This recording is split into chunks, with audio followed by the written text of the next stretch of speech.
The Antichrist. Lecture by Samael Aun Weor. It is convenient to delve a little more in relation to our psyche. We have talked a lot about the ego, the I, the myself, the self, but today, we are going to penetrate into other aspects that are even more profound. We saw, in our past talk, that Ahriman was worshipped in ancient Persia. Undoubtedly, such a cult was not typical of the Aryans, but of a certain number of people, survivors of the submerged Atlantis. I want to refer, in an emphatic way, to the Turanians. Unquestionably, for them, Ahriman was the vital center of their cult. Steiner speaks of the Ahrimanic forces, and many other authors study such forces. We said, in our last share, that Lucifer is the Archangel Maker of Light, that he is not that anthropomorphic creature that dogmatic clergy presents us with.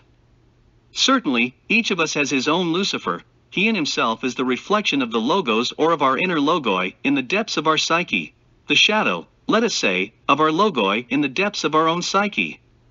It is clear that when we were not fallen, when we were still living in Eden, this inner Lucifer shone gloriously in our depths, more when we made the mistake of eating the fruit of which we were told, "You shall not eat." Then our intimate Lucifer fell, he became the devil of which the theogonies speak. That now we need to white the devil is true, dying in themselves, here and now. When we achieve the dissolution of the self in a radical way, that devil of mythologies becomes white, shines again, becomes Lucifer, the maker of light. When he mixes with our soul and our spirit, he transforms us, for this reason, into glorious archangels. Ahriman is something very different, my estimable brothers. He is the front of the metal of Lucifer, it is the negative aspect of him. It is expressed in the form, that Ahrimanic fire, of the ancient Turanians of Persia. It is the fatality, the dark powers of this world. Properly, Ahriman is still beyond the ego itself.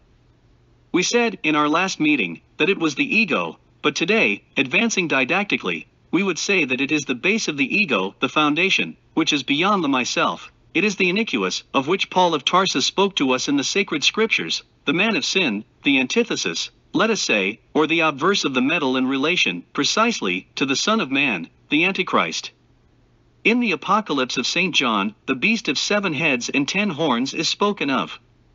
Those 7 heads are the 7 capital sins: anger, greed, lust, envy, pride, laziness, gluttony, with all their derivations. As for the 10 horns, they represent the wheel of samsara. This means that it turns incessantly. That is why it is said that he rises from the abyss, and is going to perdition, corresponds to the wheel of samsara. We must reflect on this deeply.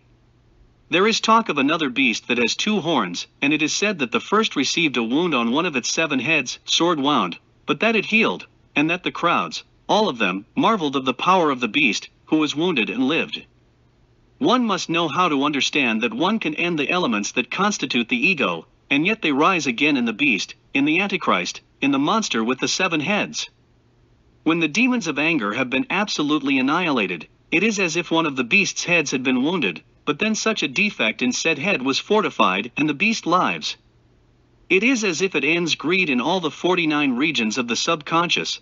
When the inhuman elements of greed are annihilated, it revives with more force in another of the heads of the beast, and so on. When a man has managed to die totally in himself, the beast remains. That is why it has been said, my dear brothers, that before the Christ comes, the Antichrist comes. Before the Christ is resurrected in a man, the Antichrist is manifested, the beast that must be killed. Well, the Apocalypse says that he who smitteth with the sword must die with the sword. Whoever leads others into captivity is also led into captivity, that hence the patience of the saints. By this we mean that based on infinite patience, the Antichrist in us can be killed, but this requires patience and work. Unquestionably, the Antichrist performs deceptive miracles and wonders. He invents atomic bombs. This is how he makes fire rain from heaven. He is skeptical by nature and by instinct, terribly materialistic. When has Ahriman been heard to be a mystic? Never. That is why the Turanians, wanting to dominate the world, established the cult of Ahriman, that is, the cult of the Antichrist. There are 2 sciences of all eternity. The one is pure science, known only to the perfect, the other, is that of the beast, that of the Antichrist, terribly skeptical and materialistic. It is based on subjective reasoning, does not accept anything that resembles God or that is worshipped, hideously rude. If you take a look at the world today, you will see the science of Antichrist everywhere. And it was said by the best prophets of antiquity, that the day of the great apostasy would come, when nothing like God would be accepted or worshipped. That day has come, we are in it. After the great apostasy in which we are, which has grown and will grow even more, the final cataclysm will come, so it is written by all the great prophets of the past. What we need is sufficient understanding not to follow the beast. Unfortunately, each one of us carries it to the bottom of his psyche. If it were only an external beast, as some suppose, the problem would not be serious, but the serious thing, brothers, is that each one loads it, and has a terrible force.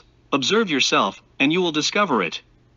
If you are sincere with yourself and meditate, you concentrate within yourself, trying to explore yourself, you will be able to show two perfectly defined aspects. The one, sincere, that of the true mystic, that of the one who yearns, the one who really wants self-realization, knowing yourself. But there is another aspect that you have felt yourself, that you know exists, that of the beast, who rejects these things, who is opposed to these desires, and who, although a man is very devout and sincere, has moments when, being so sincere, he marvels that there is something inside him that is definitely opposed to those things. Spiritual longings. Even more, that you get to laugh at such longings. So there is a struggle, let's say, between two parts of the psyche, the one that truly yearns, and that is the pure essence, and that of the beast, that laughs at these things, that is grossly materialistic, that does not accept them. If you are going to be honest with yourself and explore yourself, you will be able to show the reality of what I am telling you. And it is that the beast, Ahriman, the Antichrist, is not interested in spiritual matters. Certainly, the only thing that interests him is physical matter, dense, gross. Precisely, Marxist-Leninist atheism, Soviet materialism, has its foundation in Ahriman. But I tell you, you need to be honest with yourself. In you there is a part that is faith, and you feel the longing in your psyche, but there is another part that you yourself do not like, but there exists, although you do not like it, which is skepticism. It does not exist, and it does exist. It is the antithesis of what you want, and the worst thing is that you are also that antithesis. Obviously, such an antithesis is that of the Antichrist, that of Ahriman. You know that morbidity, for example lust, is disgusting, abominable, but there is something in your psyche that laughs at your desires for chastity, that sometimes manages to win your game, that makes fun of you. It is Ahriman, the beast. You know that anger, for example, is disgusting, because through anger clairvoyance is lost, it is ruined.